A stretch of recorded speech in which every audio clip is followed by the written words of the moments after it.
Hudson Valley, New York, February 1936. While the other children at the Greystone home for orphaned girls huddled in their beds against the bitter cold that seeped through cracked windows and insufficient blankets, 14-year-old Violet Marsh was climbing out of a basement window into a snowstorm, carrying nothing but a borrowed coat and a determination to find something better than the future that awaited her inside those walls. Behind her, the massive brick building loomed against the gray winter sky, its windows dark except for the matron's office where the paperwork for Violet's placement had already been signed and sealed. Tomorrow morning, she would be sent to work as a domestic servant for a family in Albany. Her education ended, her dreams of something more reduced to a lifetime of cleaning other people's houses and cooking other people's meals. Mrs. Aldrich, the orphanage matron, had delivered the news that afternoon with what she probably considered kindness. "You should be grateful, Violet. The Harrington family is respectable. You'll have a roof over your head and meals provided. Many girls in your position would consider themselves fortunate." But Violet did not feel fortunate. She felt trapped, watching the door close on every possibility she had ever imagined for herself. She had spent 9 years in this orphanage dreaming of a different life, reading every book she could find about plants and gardens and growing things, imagining a future where she might work with living things instead of dust and dishes. Tomorrow that dream would die, and she would become exactly what the orphanage had always intended her to become: a servant, invisible and obedient, her potential unrecognized and unexplored. If you want to find out how a runaway orphan discovered a forgotten greenhouse on an abandoned estate and grew plants that scientists said could not exist in New York's climate, subscribe to this channel and tell me in the comments where you're watching from. Because what Violet Marsh created in that glass cathedral changed not only her life, but the entire field of cold climate agriculture. The Greystone home for orphaned girls had been Violet's world since she was 5 years old, when her mother had died of tuberculosis in a charity hospital, and her father had simply vanished, walking away from the daughter he could not afford to raise and never looking back. Violet remembered little of her life before the orphanage: fragmentary images of a small apartment that smelled of her mother's cooking, a window box where flowers grew in summer, her mother's voice reading stories at bedtime. These memories had sustained her through 9 years of institutional life, proof that warmth and beauty had once existed, and might exist again if she could only find her way back to them. The Greystone home was not cruel, exactly, but it was relentlessly practical in ways that left no room for dreams. It was a factory for producing domestic servants, girls trained in cooking and cleaning and laundry, and the 1,000 small skills that wealthy households required from their lowest-paid employees. Education beyond basic reading and arithmetic was considered unnecessary for girls who would spend their lives in service. The matron, Mrs. Aldrich, was efficient rather than unkind, managing the orphanage like a business rather than a home, measuring success by the number of girls successfully placed in respectable households rather than by any consideration of what those girls might have wanted for themselves. Violet had learned early that her dreams of working with plants, of learning about botany and agriculture, of building something of her own, were not part of the plan that the orphanage had for her. Such ambitions were gently but firmly discouraged, redirected toward more practical skills, filed away as childish fantasies that adulthood would soon eliminate.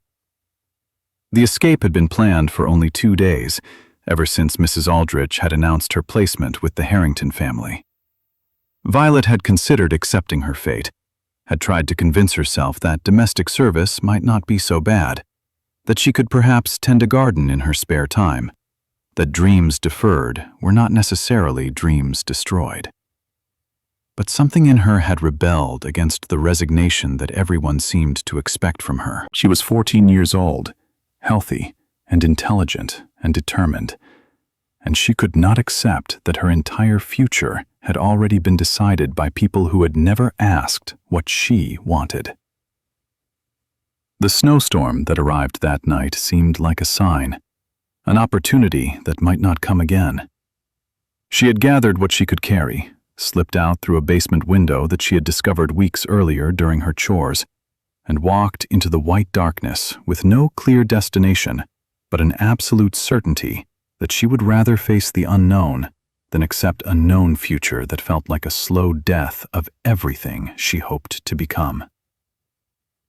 The world beyond the orphanage walls might be difficult and dangerous, but at least it offered possibilities that the Harrington household never would. The storm that had seemed like an ally during her planning became an enemy once she was actually in it.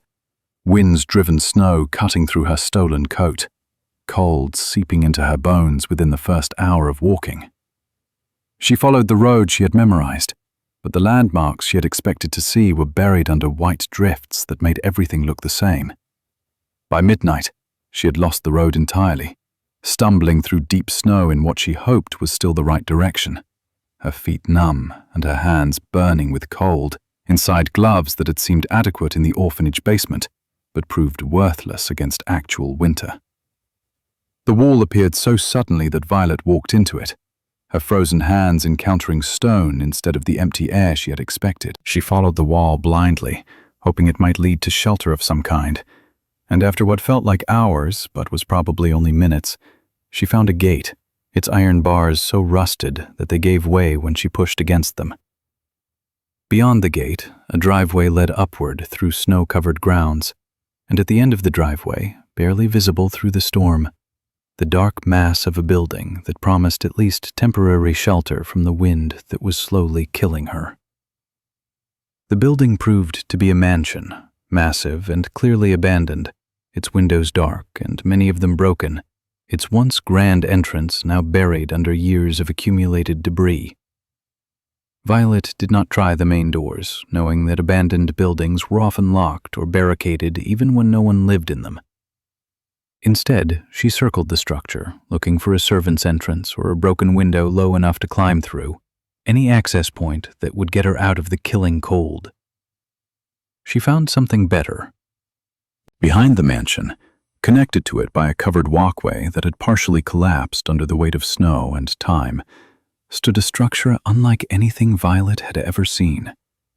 A building made almost entirely of glass, its panels fogged with condensation, its interior dark but somehow suggesting warmth that the frozen night air could not entirely suppress. The greenhouse, because that was clearly what it was, had a door that opened when Violet tried it, hinges protesting with rust but yielding to her desperate push. She stumbled inside and felt the temperature change immediately. Not warm exactly, but significantly less cold than the howling storm outside, the glass walls and ceiling creating a shelter that retained heat even without any obvious source. She collapsed onto the floor among pots and planters and the skeletal remains of plants that had once filled this space with life. And she slept the sleep of complete exhaustion, not caring whether she woke up, because waking up seemed less important than simply stopping. Finally stopping, after hours of fighting through snow that wanted her dead. She did wake up, to pale winter sunlight filtering through dirty glass, and the astonishing realization that she was not only alive, but relatively warm. The greenhouse, she discovered as she explored its interior, was far larger than she had realized in the darkness. A complex of connected glass structures covering nearly half an acre, built against the south-facing wall of the mansion in a configuration that captured maximum winter sunlight. The main structure was perhaps 80 feet long and 40 feet wide, with a peaked glass roof that rose nearly 30 feet at its center, tall enough to accommodate full-grown trees. Side wings extended from this central space, smaller rooms designed for different purposes, some with benches for potted plants, others with beds for growing directly in soil, still others with complicated systems of pipes and valves that Violet did not immediately understand. Everything was in disrepair. Glass panels cracked or missing, metal frames corroded, wooden structures rotted. But the basic infrastructure remained sound, and more importantly, the heating system that had once kept this space tropical even in winter showed signs of potential function. The pipes that ran throughout the complex connected to a boiler room in the mansion's basement, a coal-fired system that had been state-of-the-art when it was installed decades ago, and that might still work if the boiler itself remained intact. Violet had learned basic maintenance at the orphanage, part of the domestic training that Mrs. Aldrich considered appropriate for girls who would spend their lives serving others. She had hated those lessons at the time, seeing them as preparation for a servitude she had no intention of accepting.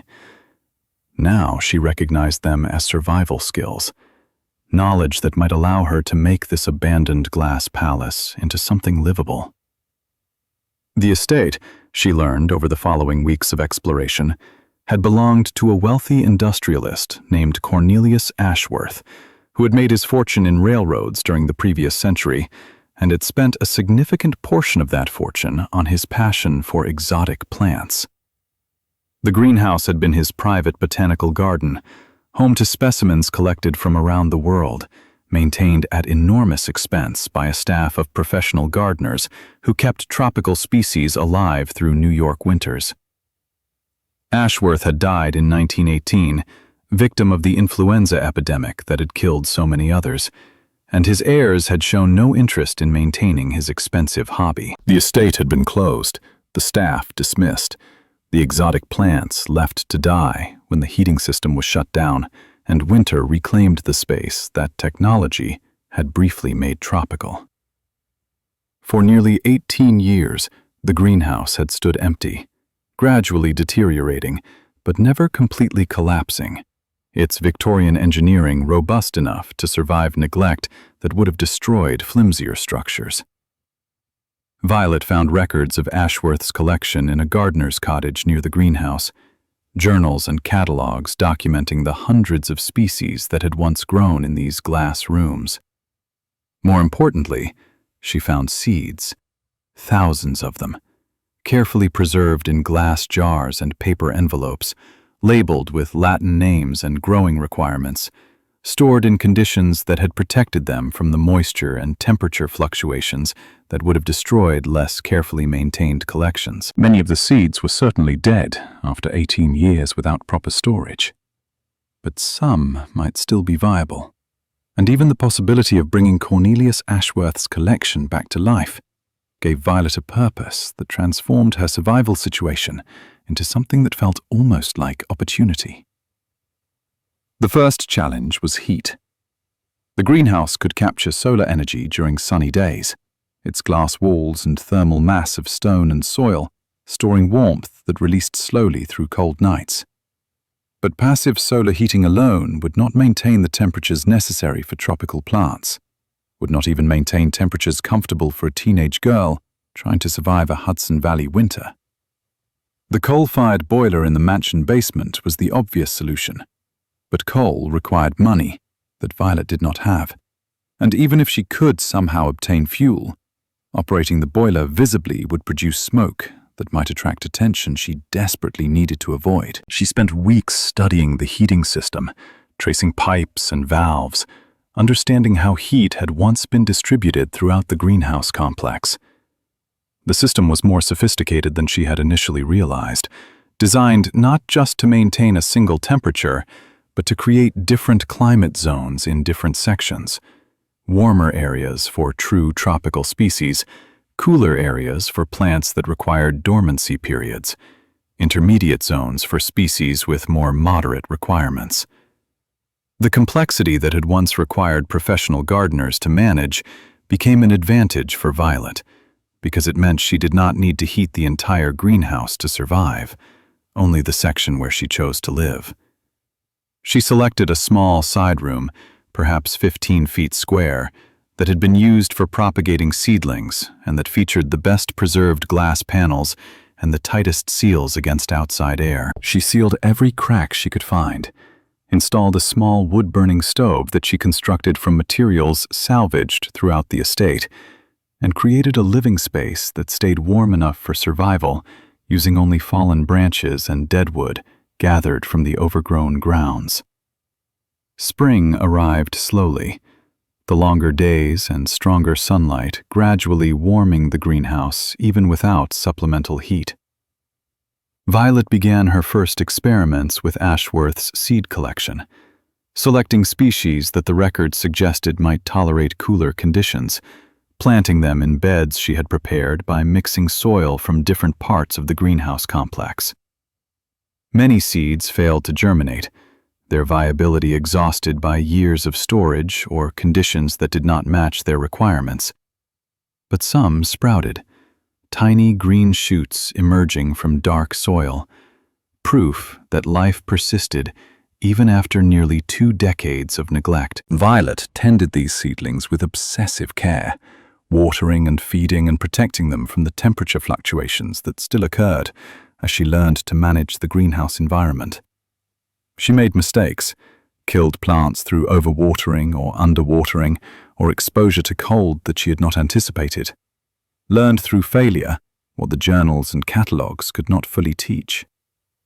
By summer, she had perhaps 50 plants growing in various stages of development, a tiny fraction of Ashworth's original collection, but enough to prove that restoration was possible, that the greenhouse could live again if she could solve the challenges of heating it through another winter.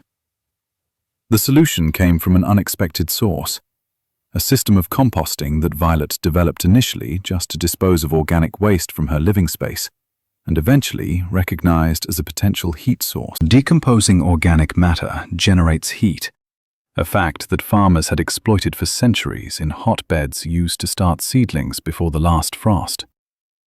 Violet had read about this principle in Ashworth's gardening journals, but had not initially understood its potential for large-scale greenhouse heating.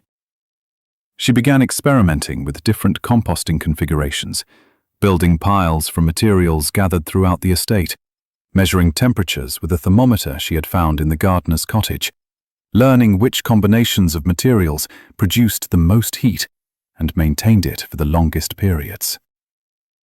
The results exceeded her expectations. A properly constructed compost pile could maintain internal temperatures above 140 degrees for weeks, hot enough to warm surrounding air significantly, hot enough to make a meaningful contribution to greenhouse heating, even in winter.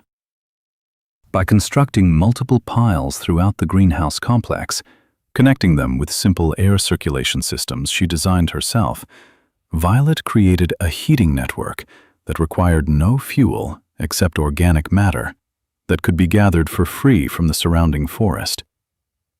The system was not elegant, required constant maintenance as old piles cooled and new ones were constructed, filled the greenhouse with an earthy smell that some might have found unpleasant.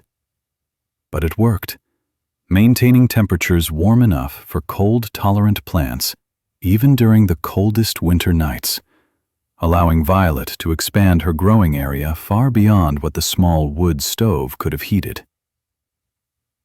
The first visitor arrived in the spring of 1938, 2 years after Violet had stumbled into the greenhouse half frozen and certain she was going to die.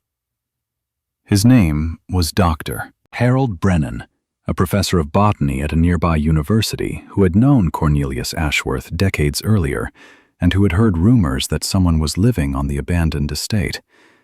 He had come expecting to find squatters, perhaps homeless families displaced by the Depression, and had prepared himself to report whatever he found to the authorities who handled such matters. What he found instead left him standing in the greenhouse doorway for nearly 5 minutes, unable to reconcile what he was seeing with what he had expected to see. The glass structure that had been dead and frozen when he had last visited years ago was now alive, filled with plants that should not have existed in New York, maintained by a young woman who could not have been older than 16, but who spoke about botanical matters with a sophistication that would have impressed his graduate students. Violet had prepared for this moment, knowing that discovery was inevitable eventually, having rehearsed explanations that might allow her to continue her work without being dragged back to the orphanage or arrested for trespassing. But Dr. Brennan was not interested in her legal status or her past. He was interested in the plants, in the techniques she had developed for growing them, in the implications of what she had accomplished for the field of cold climate agriculture that had occupied his professional attention for decades. The partnership that developed between Violet and Dr. Brennan transformed her situation from precarious survival to something approaching security. The professor had connections and resources that Violet lacked, access to seeds and plants and information that could accelerate her work enormously. He also had the legal standing to protect her from authorities who might otherwise have forced her back into the system she had escaped, arranging for her to be classified as an independent minor engaged in agricultural work that served the public interest. In exchange, he gained access to research opportunities that his university position could never have provided. A living laboratory where theories about cold climate cultivation could be tested in real-world conditions. A collaborator whose practical knowledge exceeded that of any trained botanist he had ever met. They published papers together, Violet's name appearing alongside Dr. Brennan's in academic journals that would never have accepted work from an orphan girl with no formal education. They gave presentations at agricultural conferences. Violet, initially terrified to speak in front of audiences, but gradually developing confidence as she realized that her knowledge was genuine and valuable, regardless of where it had come from. They expanded the greenhouse operation, restoring additional sections of Ashworth's original complex, introducing new species that pushed the boundaries of what anyone believed possible in New York's climate. By 1940, Violet had achieved something that Dr. Brennan's colleagues at the university initially refused to believe until they saw it with their own eyes. She was growing citrus fruits in a New York greenhouse, not just keeping them alive through winter, but producing actual fruit that ripened on the trees during months when the outside world was buried under snow. The techniques she had developed combined passive solar heating, compost-generated warmth, thermal mass storage in stone walls and water containers, and careful management of microclimates within the greenhouse structure. Orange and lemon trees occupied the warmest section, positioned where converging heat sources created temperatures that rarely dropped below 50 degrees, even on the coldest nights. The fruit they produced was smaller than commercial citrus from Florida or California, but it was genuine, fresh, and grown in conditions that every textbook said were impossible for subtropical species. Word of Violet's citrus spread through agricultural and scientific communities with the speed of genuine novelty, bringing visitors who arrived skeptical and left converted. Their assumptions about the limits of cold climate cultivation permanently altered by what they had witnessed. The war years brought challenges and opportunities that neither had anticipated. Food shortages made local agriculture suddenly valuable in ways it had not been since industrialization had made long-distance food transport economical. The greenhouse, which had been a botanical curiosity maintained primarily for research purposes, became a source of fresh vegetables and herbs during months when such things were otherwise unavailable. Violet expanded production to meet demand, converting display beds to food crops, developing techniques for maximizing yield from limited heated space, training volunteers from surrounding communities in greenhouse cultivation methods they could apply to their own smaller-scale operations. By 1945, when the war ended and normal food supplies resumed, Violet had established herself as an authority on year-round agriculture in cold climates, a reputation built not on academic credentials, but on demonstrated results that anyone could verify by visiting her greenhouse and seeing what grew there. The Ashworth estate, which had been abandoned and forgotten when she arrived, had become a regional institution, visited by farmers and researchers and curious citizens who wanted to see the impossible made real. The mansion remained uninhabited, too expensive to restore and unnecessary for operations that centered entirely on the glass structures behind it. But the greenhouse complex had been fully restored, its Victorian engineering supplemented with modern improvements that increased efficiency while maintaining the aesthetic beauty that Cornelius Ashworth had originally intended. Visitors often commented on the contrast between the decaying mansion and the thriving greenhouse, seeing in that contrast a metaphor for something they could not quite articulate, but felt deeply. Violet's work continued for another 5 decades, her techniques spreading throughout the cold climate regions of North America and eventually the world. She trained hundreds of students who established their own greenhouse operations, creating a network of year-round food production that transformed how northern communities fed themselves. The methods she pioneered were adopted by commercial operations that supplied fresh produce to cities throughout the Northeast, by educational institutions that used her greenhouses as teaching laboratories, by humanitarian organizations that applied her techniques to food security projects in cold regions around the globe. She consulted for governments and corporations and nonprofit organizations, always insisting that her knowledge should be shared freely rather than hoarded for profit, always remembering that she had built her expertise using resources that others had abandoned and knowledge that others had published for anyone to read. She published books that became standard references in agricultural education, her practical approach to complex topics making information accessible to readers who would have struggled with more academic treatments.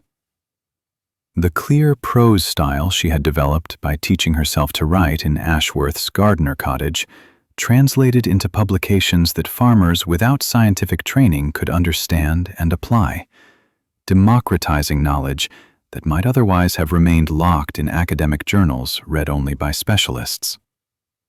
She received honors and awards that would have seemed unimaginable to the frozen, desperate girl who had climbed through a basement window on a February night.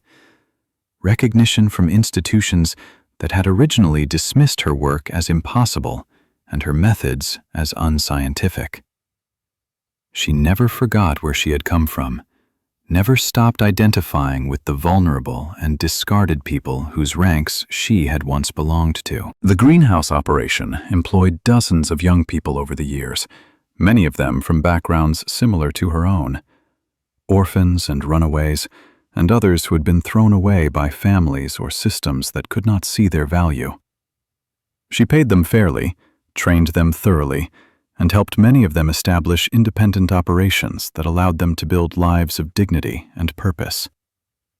Several of her former workers went on to become respected figures in agricultural communities throughout the Northeast, their success traceable directly to the skills and confidence they had developed under Violet's mentorship.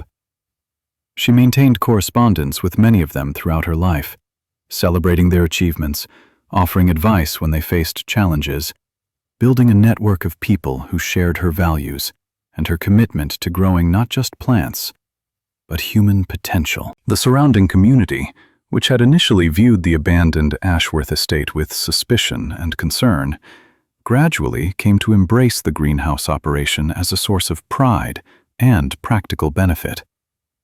Local families received fresh vegetables during winter months when such luxuries were otherwise unavailable. Children visited on school field trips, learning about plants and agriculture, and the possibility of creating warmth and life in the coldest conditions. Young people found employment opportunities that kept them in the region, rather than forcing them to migrate to cities in search of work. The greenhouse became a gathering place for community events, its tropical interior offering escape from harsh winters, its abundant growth providing a backdrop for celebrations that residents remembered for years afterward. The Greystone home for orphaned girls closed in 1958, replaced by newer facilities that offered more opportunities for the children in their care. Violet read about the closure in a newspaper and felt a complicated mix of emotions. Relief that no more girls would face the limited futures the orphanage had offered, but also a strange gratitude for the place that had, in its own inadequate way, kept her alive until she was old enough to escape and build something better. Mrs. Aldrich had retired years earlier, and Violet had heard she spent her final years tending a small garden at her daughter's house, finding in retirement the connection to growing things that she had never thought to encourage in the girls under her care. Violet attended the closing ceremony, standing in the building where she had spent 9 years dreaming of escape, feeling nothing but hope that the children who came after her would have more choices than she had been offered. Violet Marsh died in 2003 at the age of 81, peacefully in her sleep in a small cottage she had built adjacent to the greenhouse that had been her home for 67 years. Her funeral was attended by hundreds of people from throughout the region, farmers and researchers and former students and community members who credited her work with transforming their lives and their understanding of what was possible. The greenhouse complex she had restored and expanded now covers over 3 acres, maintained by a non-profit organization she established to continue her work after her death. The techniques she developed for cold climate cultivation are used in thousands of operations worldwide, feeding millions of people who would otherwise depend entirely on food transported from warmer regions. Her books remain in print, still considered essential reading for anyone interested in extending growing seasons or cultivating plants outside their normal range. The seeds she saved and propagated include varieties that would otherwise have been lost entirely, genetic resources now preserved in seed banks and botanical collections around the world. The legacy of a girl who climbed out of an orphanage window with nothing but a stolen coat and a determination to be free extends far beyond anything she could have imagined during that desperate February night when survival until morning seemed uncertain. The lesson of Violet Marsh's life speaks to the potential that exists in every person society has decided to discard. The orphanage saw her as a troublemaker, a girl with ideas above her station who needed to be broken into compliance. The world beyond the orphanage saw her as a runaway, a problem to be solved by returning her to the institution that would complete her training for a life of service. No one saw what she actually was, a person of extraordinary capability and determination, who needed only opportunity to demonstrate what she could accomplish. The greenhouse, she discovered, was not just a physical shelter, but a context where her abilities could flourish, where the qualities that had made her unwelcome at Greystone became advantages rather than liabilities. Her curiosity, her independence, her refusal to accept limitations imposed by others. These were the same characteristics that Mrs. Aldrich had tried to beat out of her, and they were exactly what allowed her to succeed where trained professionals had failed. The plants she grew were not just botanical specimens, but proof that potential exists in unexpected places, that life can flourish in conditions that seem impossible if someone is willing to understand what life actually needs, rather than simply accepting what conventional wisdom says it requires. So, here is the question for you. What potential exists in the people around you who have been dismissed as troublemakers, as problems, as individuals with ideas above their station? What might they accomplish if they found their own greenhouses, contexts where their difficult qualities became valuable rather than disruptive? And what potential exists in yourself that you have been taught to suppress? Abilities that others have called problems, but that might become strengths in the right environment. Violet Marsh was 14 years old, orphaned, beaten, scheduled for punishment that would have broken her spirit if she had not broken free first. She found a forgotten greenhouse and grew what nobody thought possible, not because she had special advantages, but because she refused to accept the limitations that everyone else assumed were real. If this story resonated with you, if it made you think differently about potential and limitation and the unexpected places where greatness can emerge, hit subscribe for more stories about ordinary people who accomplished extraordinary things.